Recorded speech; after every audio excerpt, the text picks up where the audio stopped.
Welcome to the Reprofiles, where infertility meets injustice and nothing is off limits. We're two nurses. We're certified reproductive health advocates, and we're here to tell you everything they didn't.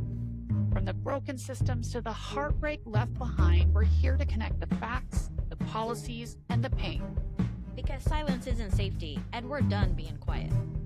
This is the Reprofiles. Infertility, injustice, and all things nobody warned you about.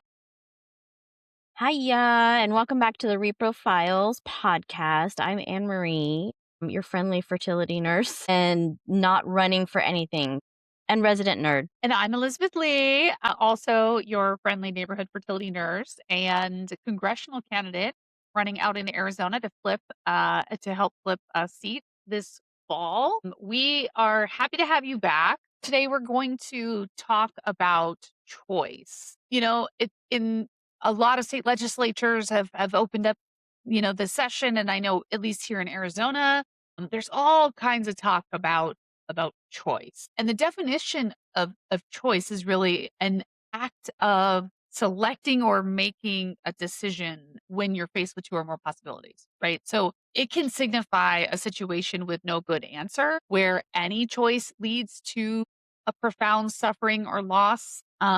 And I think that what's very difficult to understand about choices is that you are so often picking between two bad outcomes. And so today, the choice that we're going to discuss is the choice to remove organs from your body to prevent cancer. And to be more specific, reproductive organs.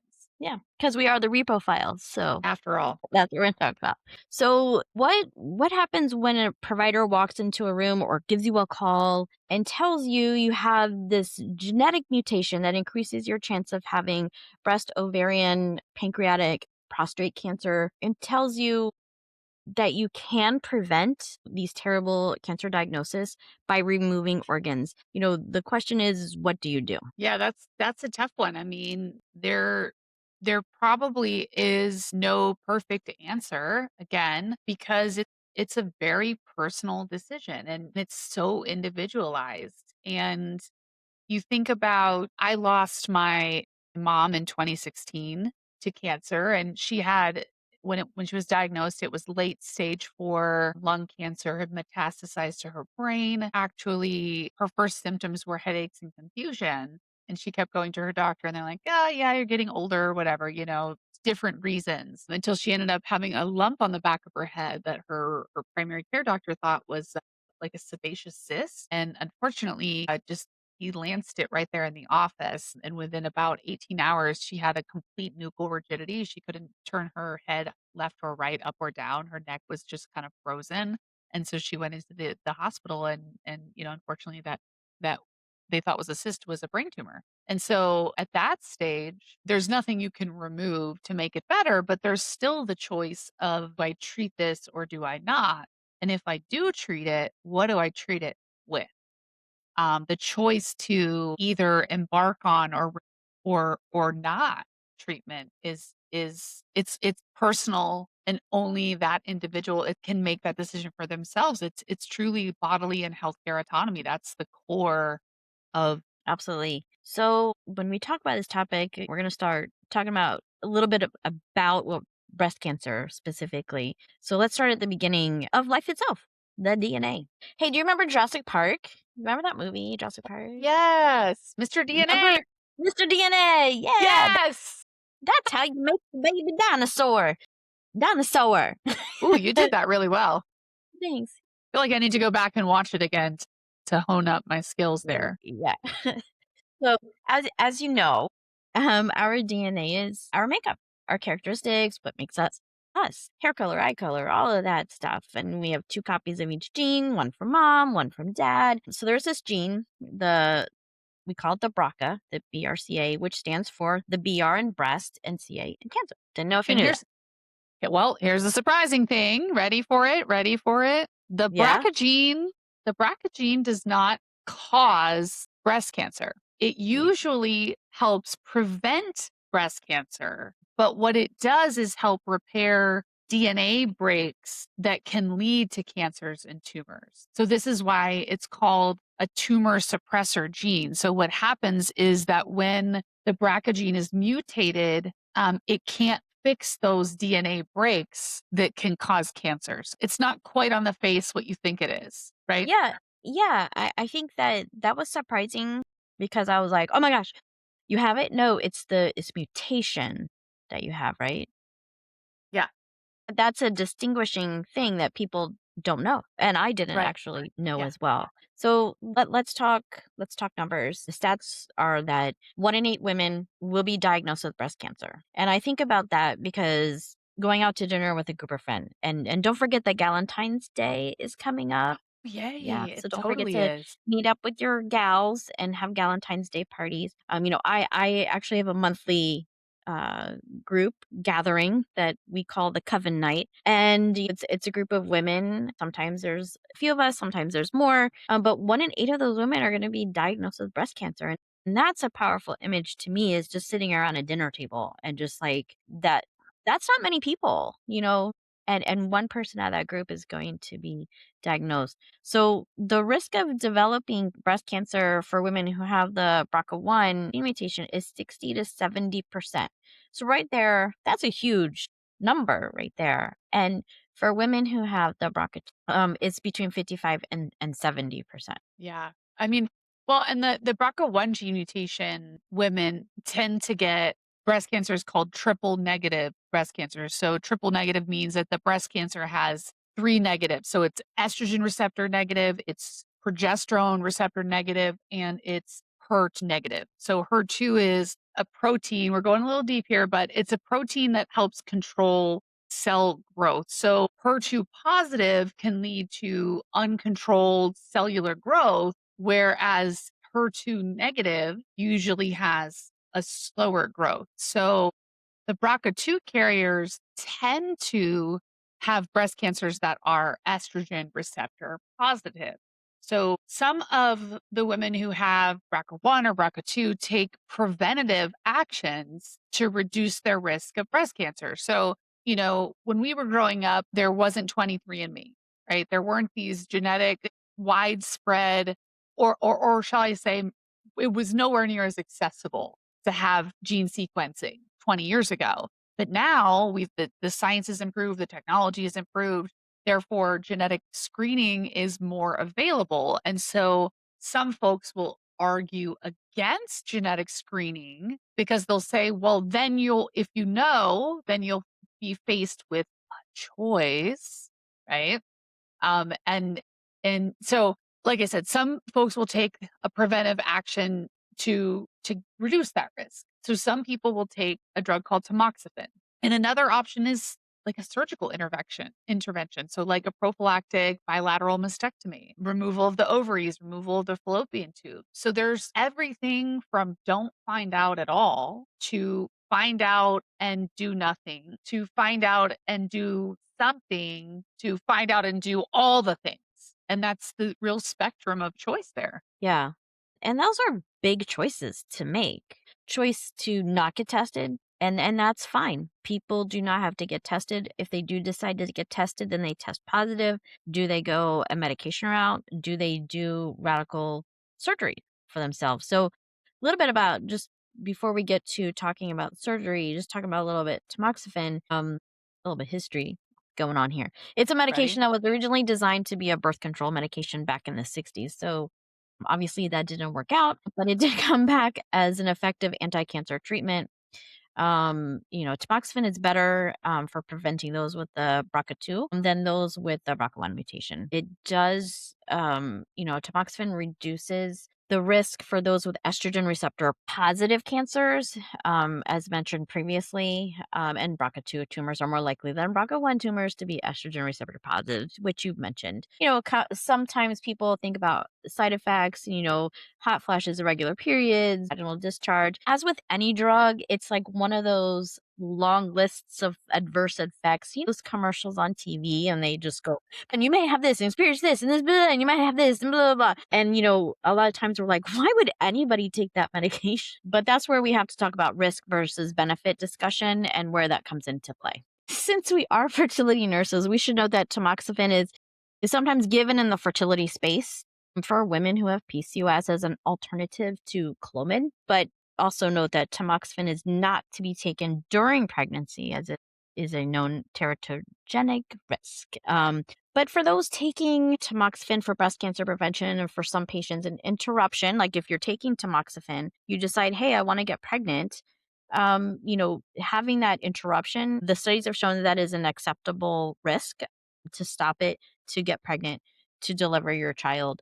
That is a feasible option, studies have shown. Yeah, it's interesting. We certainly don't have time to dive into it today, but it'd be interesting to understand. And I know that the work has been done, but to understand what relative increased risk there is, like as you said, it's an acceptable risk, but it's still a risk. So it would be interesting to dive into the data to understand for those who do interrupt their tamoxifen treatment to get pregnant, and what is their ongoing rate of diagnosis. But I think we covered that as a potential option. And the other choice is the one that's, I would say, probably more difficult to make. I mean, some folks it's a clear as day decision, and others it's an absolutely not. But that's the prophylactic or risk reducing bilateral mastectomy. And that surgery is a significant surgery. It removes the breast tissue before the cancer develops. So, in many cases, a breast reconstruction can be done at the same time.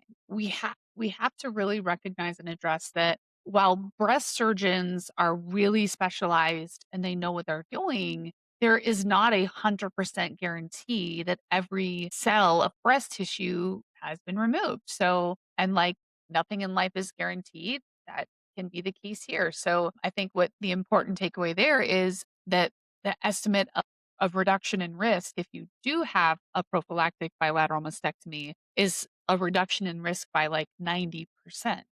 So for some Yeah. people who have lost their mom and their aunts and their grandma to breast cancer, it is a no-brainer often for many of them. They're like, this is literally a no-brainer. And that would be another interesting rabbit hole to kind of go down is for those who choose the more radical of the options, how easy was it for that choice to be? Was that their first choice? Was that not? I think that, and it would be interesting to then study alongside of it for those who it was their immediate first choice. Is there a history of breast cancer in the family, like where somebody in the immediate family passed away? Because I would imagine that that would increase your maybe your tolerance or your idea around such a radical thing. Hmm. But I don't know, I haven't been faced with it myself, and that's the whole point of this conversation about choice and about how choice is so individualized.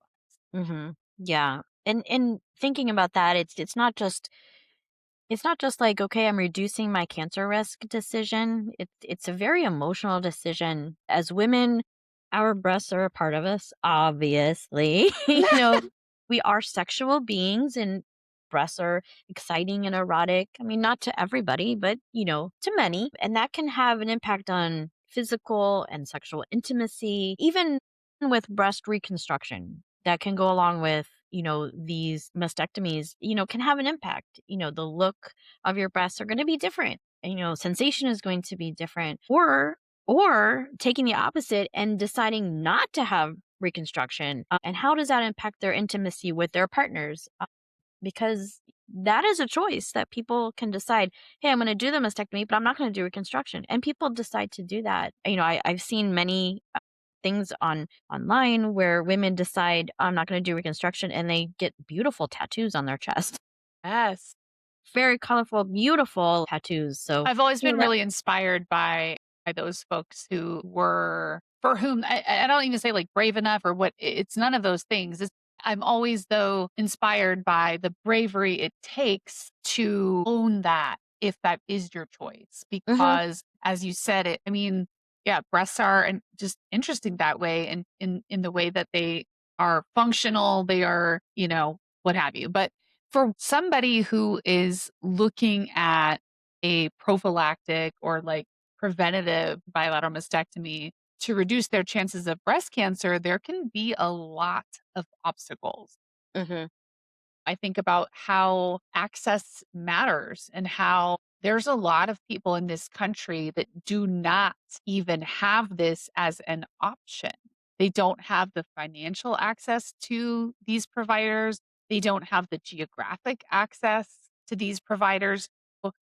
I don't want to miss the opportunity to call that out, that not everybody can even actually have a full choice, because the choice means you'd have all of the options available to you. Hmm. And it's heartbreaking that we have chosen to exist in an economy or an economic reality that that is even an option, that somebody who knew they had the mutation was wanted the preventive surgery but couldn't get it, right? They couldn't find a surgeon. Maybe they could, but the surgeon isn't nearby. So then the patient has to travel. Then there's, I mean, lots of costs. I mean, even if insurance were to cover it, um, you think of travel costs, hotel costs, the reconstruction itself, the loss of wages, childcare if you happen to have children, Yeah. care for your aging parents if that happens to be your situation. I mean, it's really, really key to point out that there are so many obstacles to this. You know, I think that, if you I think that, yeah, at the end of the day, it's hard to even say it's a true choice in some instances because it's not for everybody. No, it's not. This topic actually has a personal, connection to myself. I have a friend who's decided to do, this surgery, has already had tubes removed. Those have been removed. But and when she told me about this part, one of the things I told her was, well, at least you get to choose how they're going to look, right? And you get a mommy makeover. I don't know if that's appropriate. I'm the type of person who always tries to lighten the mood, but, I don't know if that was appropriate or not. But, you know, I support her in whatever she decides. Yeah, no, I mean, we joke about that Mhm. even, like, when you go to have a C-section, if you're having a planned C-section, we talk about, "Oh, like, let's can you do a little nip tuck while you're down there?" I remember asking my surgeon that, and she's like, I Yeah. can't." Listen, I think if you're having surgery, if you want to have like, I don't know, hair removal or electrolysis or something painful, that should be done on as part of your elective part of your surgery. Like, "Oh, you're getting appendix removed. Hey, do you want to do some hair removal?" Waxing, Yeah, any other painful procedure. That's really a good point. You should be like an add-on service when you go to have yeah, surgery, like, "Would you like a wax? Would you like" yeah. that's funny. That's Do you hilarious. want a Brazilian? Things like that, I don't wanna go through that pain. I'm not gonna go through that pain, but hey, if I'm, put under anesthesia, maybe I'll consider it paying the extra cost. Anyway, I Anyway, digress. you do. Yeah. So, another thing about our breasts, right? We talked about how, yes, we are sexual beings, but they are a source of nutrition for our babies, if we choose to, and if we use our breasts to feed babies for millennia, women have been doing that. To remove them can be a loss of that part of our life, right? That it might be over, or even for some women who haven't had children yet, or want to have children in the future, maybe that is something that is being removed before they even have children. Yeah. By doing the risk reduction surgery, they might not have that chance. Maybe they're going to, be sad about that, and so kind of like they need that support system of other women, of maybe counselors to go through that and explore those feelings more. No, for sure. I think it's so personalized, it's so Mhm. personal. But besides breast cancer, I think it's important to recognize that those with BRCA1 and BRCA2 gene mutations do also have an increased risk of ovarian cancer. So the statistics are the lifetime risk of developing ovarian cancer is 30, correct me if I'm wrong here, it's 35 to 70% for women who have the BRCA1 inherited gene mutation. So those women have a 35 to 70% chance of lifetime risk of developing ovarian cancer. And Mhm. then those with BRCA2 have like a 10, much lower, 10 to 30% lifetime risk of developing ovarian cancer. And for reference, the general population's lifetime risk of developing ovarian cancer is less than 2%. So whilst the BRCA2 significantly lower, even still, it's wildly higher than the natural incidence in the general population. And carriers, both 1 and 2 can elect to have other risk reducing procedures, like having their tubes in their ovaries taken out, which is called a bilateral salpingo-oophorectomy for those of you who were taking your A and P notes. That was But really good pronunciation, by the way. I surprised myself. I won't lie. I surprised myself. That one's a mouthful, and I'm proud of myself on that. Good job. But no, but I mean, because like so we talked about the risk of breast cancer. So if you have a BRCA1 inherited gene mutation, you have like a I forget what we said it was. It was pretty high. I think it was like 60 to 70% chance with the BRCA1 of developing breast cancer and also a 35 to 70% chance of ovarian cancer. So that's where, and even there's unfortunately even more because BRCA1 and 2 gene mutation carriers also have an increased risk of pancreatic cancer and of melanoma. So pancreatic cancer is one of the most deadly cancers that there is because it's late stage presenting often. Stepmom passed in 2023 of pancreatic cancer that was very late stage diagnosed. I mean, she was jaundiced before she got diagnosed. And so this is a really heavy situation if you do find out that you're carriers of these two things because I mean walking around knowing that you're like a living breathing cancer bomb waiting to go off is really heavy. So I would just urge anybody who has strong feelings about this, one, if you don't have the gene mutation then you really don't get to have strong feelings well what people are going to do with their bodies because you truly don't know what will happen and how you'll feel about it till you're in that situation. Yeah, so important. So important to understand that. We talked about women, we talked about the ladies, but men also can have the gene mutation as well. Men do get breast cancer. Not many people know that, but some people do. But the stats, reveal that by age 70, the men's chances of having breast cancer, and again, we're dividing them up between the BRCA1 and 2. For BRCA2 inherited gene mutations, about 20 to 70 in 1,000 men, right? Out of 1,000 men, 20 to 70 of them are going to get the breast cancer by age 70. And for the BRCA1, it's 2 to 12 in within 1,000 men as well. So in the general population, again, going back for reference, it's about 1 in 1,000 men, Yeah. up to any age in the general population. So and these men also have an increased risk of prostate cancer, pancreatic cancer, melanoma, same as women. And there is actually a study that was done in 2022, which it was titled "The Role of the Prophylactic Prostatectomy as a Primary Preventative Strategy in High-Risk Germline Mutation Carriers." And it concluded that prophylactic removal of the prostate within the context of clinical trial is a reasonable primary prevention option for discussion with high-risk carriers, especially BRCA2 carriers, in making that shared decision-making process, which I was like, that's really interesting. I mean, we have the stats, we have the information, and I think the question kind of is like, now what? Like, how does one decide to make a decision to remove one's breasts or fallopian tubes or ovaries or prostate?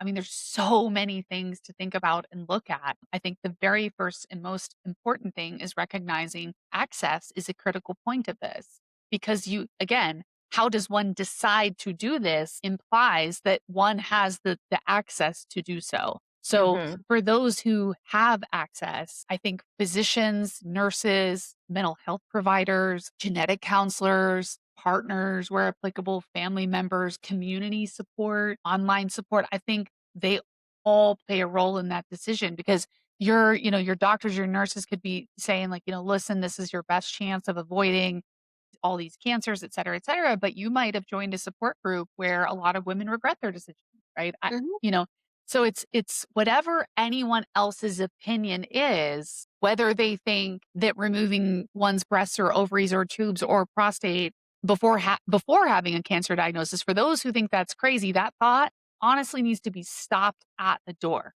Stopped at the door because until it happens to you, you don't get to say what should happen. Exactly. What do I always say, Elizabeth? None your business. None your business. None your business. It is a personal decision, but I do like it when people do share their stories, whether they share that on their own social media or just within their group of friends or what have you. There are celebrities out there that do share their stories. Angelina Jolie was one of the first to come out that she did announce her decision to do the prophylactic bilateral mastectomy. Maybe by sharing stories, it could influence other people to get it checked out, at least learn their risks. They don't have to go if they decide, surgery is not for me, then great. That's your decision. If they decide surgery is their choice, great. Do it. I'm going to support you. I'm going to be behind you, whatever your decision is going to be, because it is your choice. And we just all need to understand that. Yeah. I mean, maybe a final question to ask is should BRCA1 and 2 testing be a part of a normal gynecological consult? Of course, not mandatory, but optional, and that testing be covered by insurance, and should prophylactic surgery be covered by insurance? I think that there are a lot more questions than even I realized surrounding this topic. Diving into it for this episode has even taught me a few things. Let us know what y'all think. If this has personally affected you in some way, we hope you'll follow us on social media at Reprofiles. Comment on this episode and let us know what you think. Should these things be covered by insurance? Should testing be an option? I think all these questions are fair ones. I appreciate the dialogue around it. So we're gonna talk about, well, first, let's just say this. If you've struggled to afford fertility treatment, you have probably heard a lot of promises from politicians recently to make it affordable, Yeah, right? I do recall something in the election year being said. Like, was I do it recall that. father of fertilization? Yeah, Something something like like that? that. Yes. Yes. Yes. Well, this week we saw the launch of something that is called TrumpRx, claiming to lower drug prices. Yes. So today we are asking, is this real help for fertility patients, or is this just another coupon program dressed up like healthcare policy? Yeah, let's get into it, man. Awesome. So we need to talk about what's really going to make this affordable for patients in real life. Yeah, so I think like first impressions, when I first went on to TrumpRx, first off, I've been waiting for it because they said January and it came out February, so a couple days late. Don't know why, but it came out a little late. But so I saw it's up. I'm like, all right, let me go there. So it launched and the website kind of hits you. Got large font, got some big images. It's not exactly the subtle design. And if anybody knows me, I'm the type of person it's like I do not like scrolling so much, but there's a lot of scrolling. Yeah, it definitely makes an entrance. I'm not going to Yeah. lie. It definitely makes an entrance. But design aside, what matters is what it actually does. So here's the key. TrumpRx doesn't sell the medications. You don't send them the prescription. It doesn't prescribe anything. Think of it like GoodRx, right? So your doctor sends a prescription to the pharmacy. You go on your phone. You're like, get a coupon from GoodRx. And then whether you're standing in line at the pharmacy, which is usually how I run GoodRx, or you can bring the coupon with you and then you pay a discounted price Yeah. based on that. Yeah, and what I think it would be really important, because you gave a great example, GoodRx, right? You can go on their site, you can print out a coupon, and they give you like the price at every pharmacy, like CVS, Walgreens, Safeway, whatever. They give you all the options. But for the fertility medications and through the program we're talking about today, these coupons for some reason only apply to certain specialty pharmacies. Yeah. I saw 7 specialty pharmacies Yeah. on the website so far looking at the fertility medications. It's also important to note that the original price that they list is the wholesale acquisition cost, aka whack. That is whack. So well put. That's whack. That's basically the manufacturer's sticker price before rebates and negotiations. Yeah, and I mean, we've seen this, right? If you've ever shopped online, it feels like a great deal if they say it's a $300 product and you can buy it today for $3, right? Like, for some reason that psychology is employed a lot in a lot of areas, but what it means is nobody actually pays that number. So any type of savings, overall savings claims, I think in my view, requires some context. So let's go. Let's talk some specifics. So the medications, three fertility medications that are currently listed are Cetrotide, which is an injectable medication that is used to stave off ovulation in the middle of a fertility cycle where we're stimulating the ovaries, but we don't want the body to naturally fire the signal to say, okay, time to ovulate. So Cetrotide is a really, really, really key drug. The other two that are listed are Gonal F, which we've talked about. That's a medication that intends to stimulate the ovaries, and then Ovidrel, which is also an injection. And that's often used when we see that the conditions are perfect for us to do a retrieval or to do an IUI. At that point, the patient injects Ovidrel. It tells the body time to ovulate. Off you go. So science lesson, sorry, but we're on prices now. Yeah. So I also like to make a little sidetrack here about the site. So the pictures that they have of the medications, and to their credit, they do put a little thing on the side that says actual product appearance may vary, which is very true because it doesn't look that much like the Gonal-F pen looks like a Gonal-F pen. The Cetrotide is just a vial, when in actuality it comes with a vial and it comes with a syringe, Water. and some Yeah. needles, Yeah. and all of that stuff. Yeah. And the Ovidrel, I don't know what picture that is, but that is not what an Ovidrel looks like. But anyway, I digress. Such a As one time. does on this show. I mean, it is what it is. That's just the way I work. That's what we So Cetrotide shows an original price around 316. The coupon price is 22.50. That looks pretty dramatic. Wow. Yes. That's significant. That seems very significant. And on the flip side, the gonal F, which again stimulates the ovaries, many patients need multiple of these pens to get through. A pen is just a way of saying it's an injection that's in a device that looks like a pen.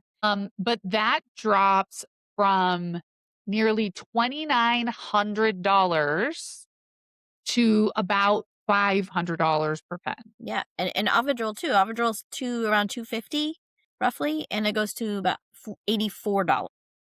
Yeah, so I mean, these appear to be very real, significant discounts. And as you and I have talked about many times, I prepared congressional testimony a couple of years back on this very topic, how industry, as in IVF clinics and other groups, we've been able to find a way to drive costs down. But for some reason, the fertility medications have still been out of reach. Any savings does help patients, right? Yeah, absolutely. But Elizabeth, here's the reality, as we all know.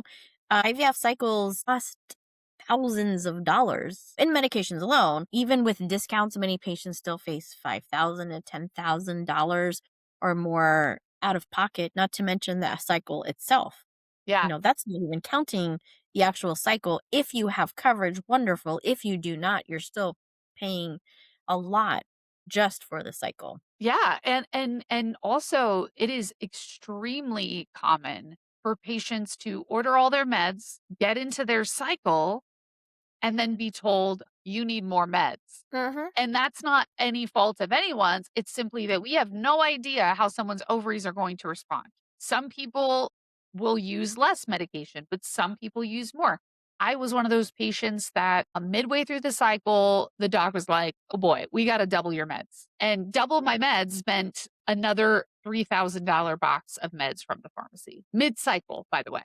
So professional societies like ours, like the American Society for Reproductive Medicine or ASRM, have been pretty clear that medication discounts still don't make IVF accessible for most families. Right. And I mean, like I was mentioning, they still have to pay for the cycle, the procedure, the monitoring, the lab work, the anesthesia, which is always like separated outside of the cycle too.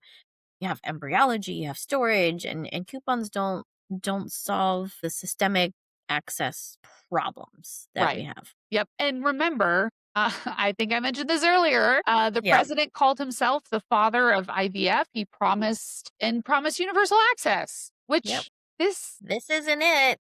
this is not it. I mean, and I want to be really clear here. Any savings to a patient is important. Patients have been getting raked over the coals on prescription drug costs, not just infertility, but across the board for decades.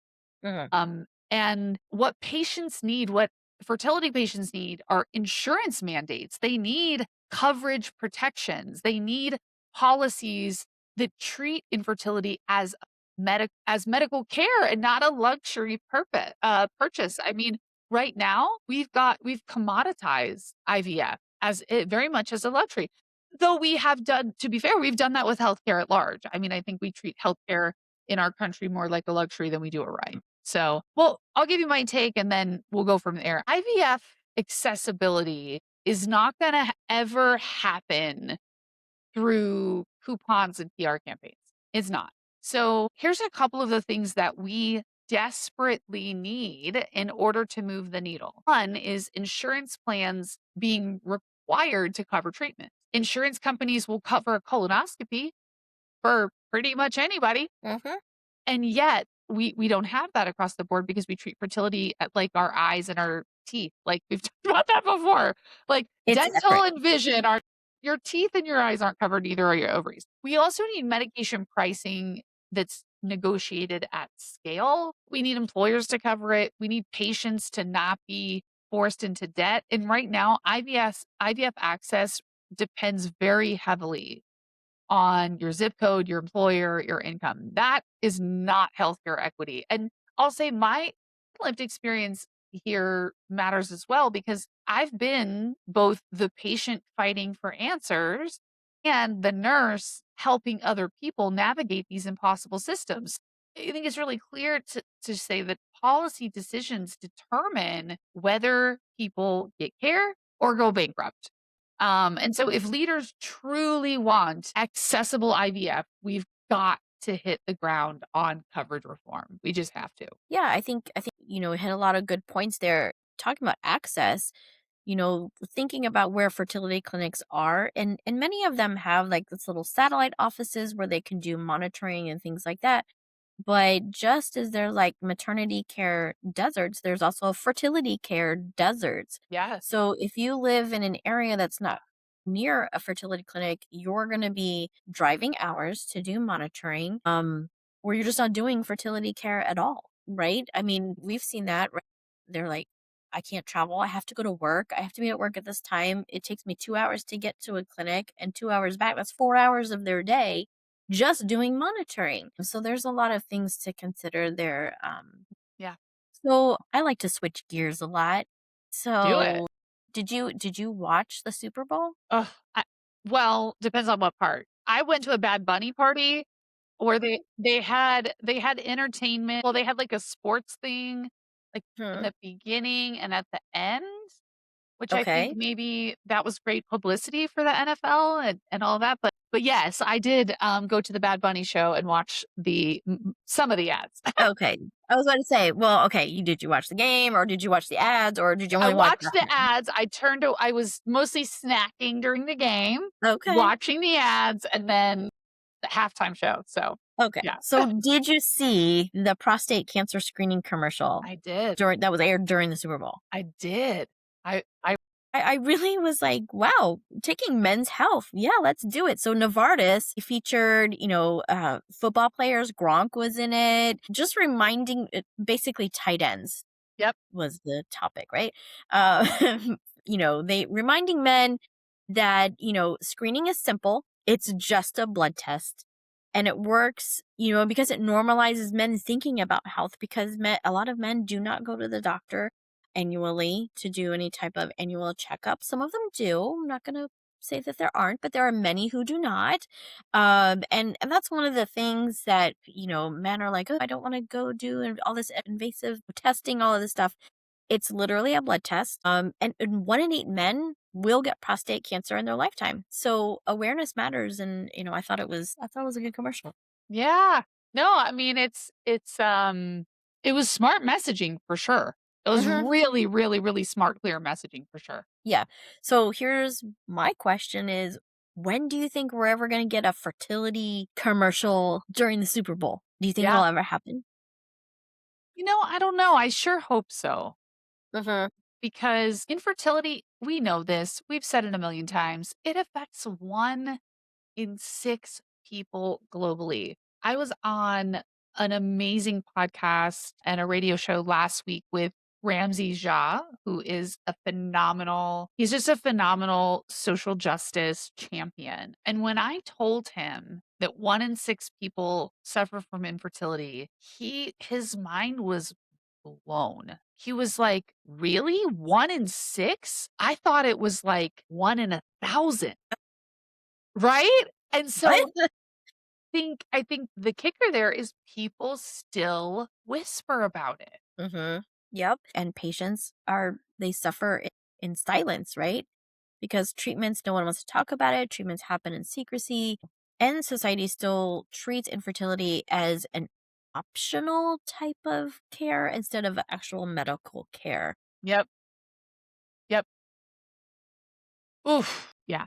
So imagine, if you will allow me for a moment, a Okay. Super Bowl ad that, I think it would be so powerful to have, let's say, I don't know, 400, 500 women or something, a really large group of people. And to say something like, did you know that 1 out of every 6 of these people is suffering from infertility? If you're suffering, if you're struggling to build a family, you're not alone. Something that simple would be prolific, and that type of visibility would change everything. And our listeners know that I am a congressional campaign. I am running for the US House of Representatives in Arizona's 5th district.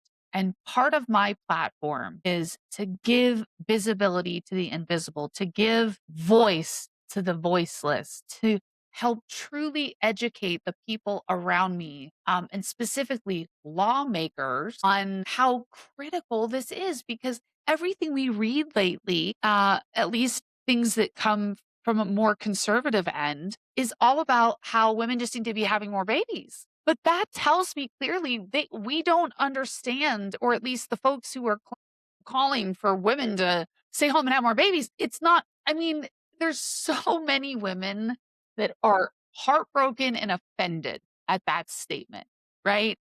When we have national folks saying, well, you just need to have more babies. The poor people, I think about the patients of ours that are sitting at home being like, yeah, dude, I would love nothing more, you know? So I think that visibility would really change everything, honestly. Yeah, I challenge these companies that are associated with the fertility. Who's going to be the first one to do an ad? I know it's expensive, but maybe they can go in together. Will it be a clinic? Will it be pharmaceuticals? Will it be nonprofits? Who's going to do it? But someone I think needs to do it. Somebody's got to do it. Yes. Maybe we should do it. Ooh, maybe we should do it. Maybe Well, we can maybe when submit. I get to that point in my campaign, I will get somebody to sponsor a billboard or something. But I think that the end message is simply that we need to hold more space in our society for the reality that is the infertility epidemic. We just have to. We Yeah, have to. yeah, absolutely. And we'll be back next week. See you there.